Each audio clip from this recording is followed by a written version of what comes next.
የተገፋው ዛፍ ምን ይሁን ብሎ ነው አምርሮ የሚገፋው?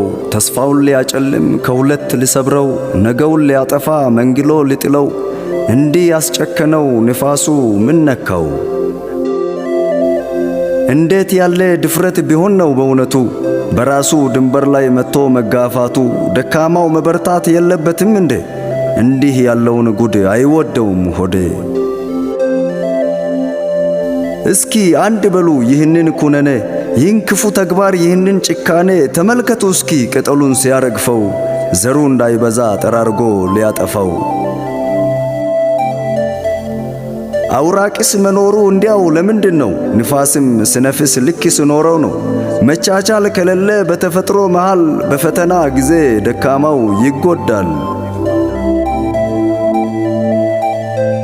ልባም ሚሆን ማን ነው ይህን የሚመልስ? ጨለማን ከብርሃን ለይቶ የሚወቅስ ምን ይሆን ምስጢሩ የዚህ ቅኔ ፍቺ? ምስኪን መገፋቱ መጣሉ ከውጪ። ፈራጅ ወዴት አለ ሃይ ባይ በሀገሩ? ቅንነት ካላችሁ እናንተ መስክሩ።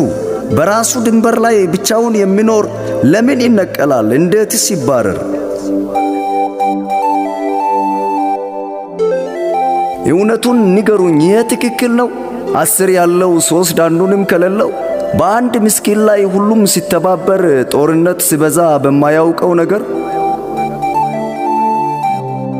በችፍግ ደን ስር ተሸፍኖ መኖር ማንነቱ ጠፍቶ ተሰውሮ ማደር ሳይፈተን ኖሮ ዘመን ከማሳለፍ ግብ ኖሮት ለዓላማ ይሻላል መሰየፍ።